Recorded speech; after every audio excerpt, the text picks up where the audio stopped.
Hey guys, Character97 again. This time with a review of the Gundam Break Starter Pack Limited Edition set. And in part 1, we'll be having a look at the 1/144 scale high-grade Universal Century Gundam. And there are two main differences between this one and the normal release. Of course, the most obvious one is the color scheme. And when you compare it to the Operation V set here, you'll immediately notice that, well, the white is the same as the normal release, but the blue, the red, the yellow, and even the gray are slightly lighter. Best way to put it would be faded. It's almost as if we put the RX-78-2 in the sun for a bit too long. And it's not just the colors that are faded, well, not just the plastic that's faded, the stickers have the same thing going for them. See, the red one here, the main camera and also the back sub camera are also slightly faded red to fit in with the red of the plastic. Also, the eyes, once again, they are slightly, ever so slightly faded. So, little props to them for also continuing that with the stickers. Anyway, the eyes are, of course, two separate stickers, one for the left eye and one for the right eye. But talking about stickers, those are also the second main difference, because we're also getting Gundam Breaker stickers. We're getting two of these white ones and then two of the same ones in black, but they only give you one. Well, the manual only tells you to apply the sticker in one place, so if you have some spare Gundams hanging around that you want to affiliate with Gundam Breaker, well, you have two spares, one from Zaku and one from the Gundam. Otherwise, these black and white ones are identical. Then going on with the articulation, like I said, it is the exact same mold as the original RX-78. So head is on a ball joint, goes up, down, rotates around all the way. It's not the chicken joint as we get with most of the modern high grades, it's just one single ball joint.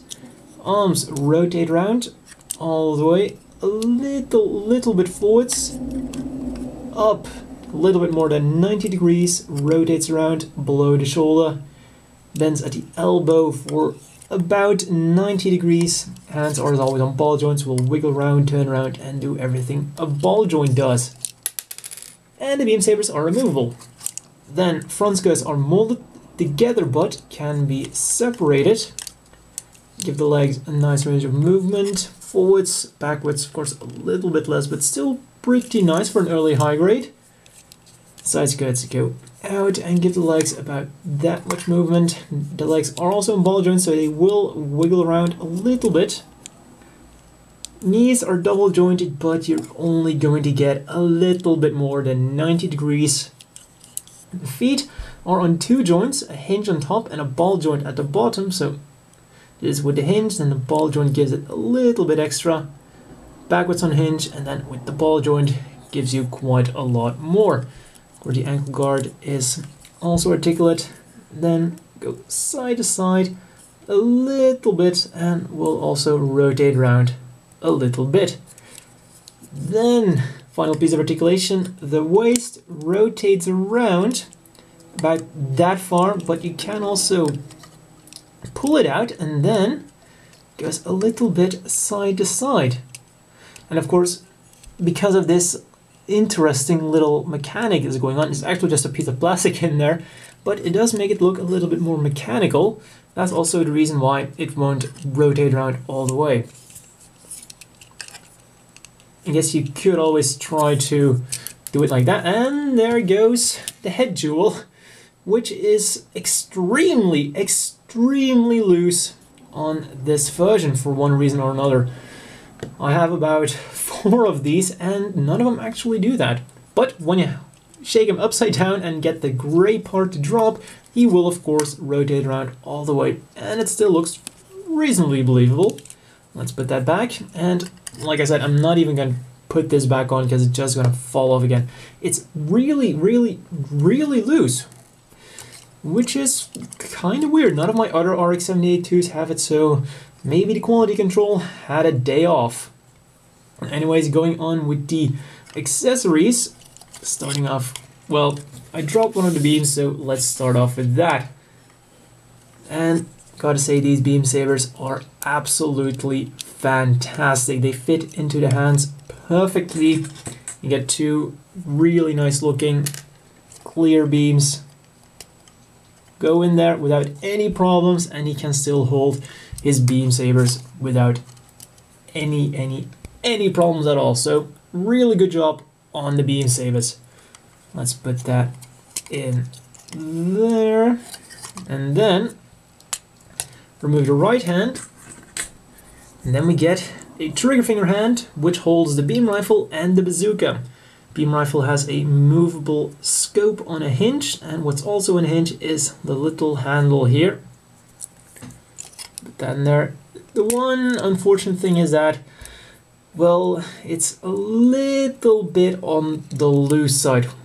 But what you can of course do is, thanks to those shoulders, swivel it around a little bit, fight it a little bit,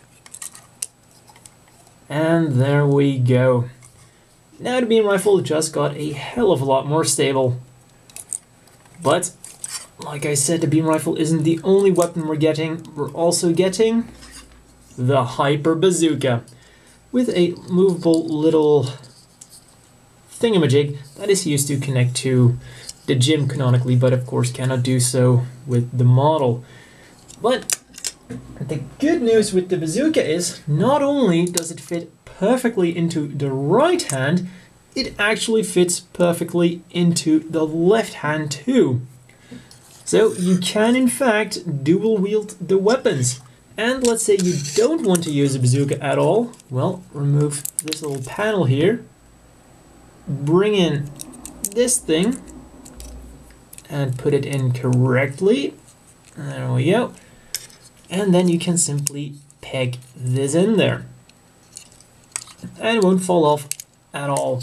One thing I have noticed is, once again, a little bit about the quality, it seems like there is a little bit of a, well, it doesn't seem to want to go together all that well. So combined with dropping off head jewel, was the quality control having a day off when they made a limited edition?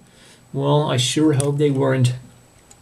Now I'm putting this back in there, and those are all of the weapons, but not all of the accessories. Of course, we're also getting the shield with the Gundam breaker sticker. And this you can do two things with.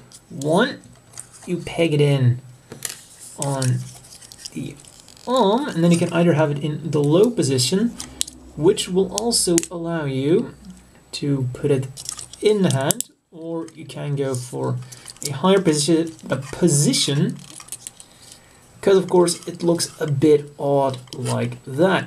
And there we go, this is the more natural position.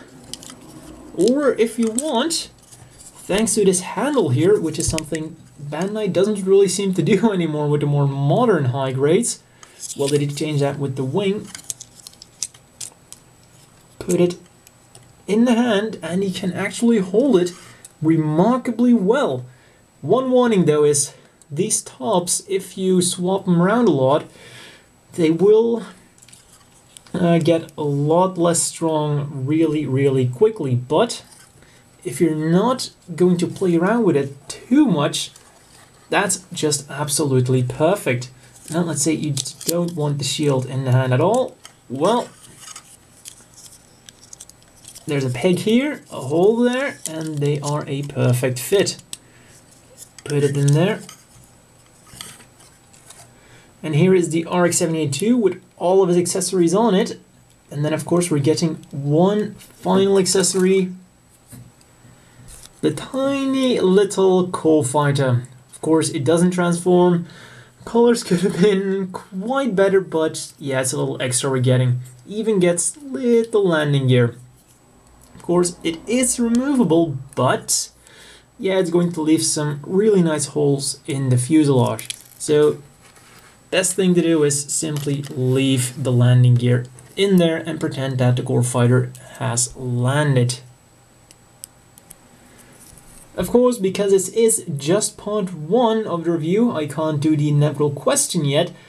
but I can give a quick overview. Like I said multiple times already, it's the exact same as the usual release. Here is the Operation V set, but that also means that it's still a great model, especially considering the time. The articulation, well, the knees could have been a bit better, but overall it's some really solid articulation for the early 2000s. Then accessories are also pretty nice. We're getting the Hyper Bazooka, the beam rifle, pretty much all the signature weapons we'd expect from an RX-78-2.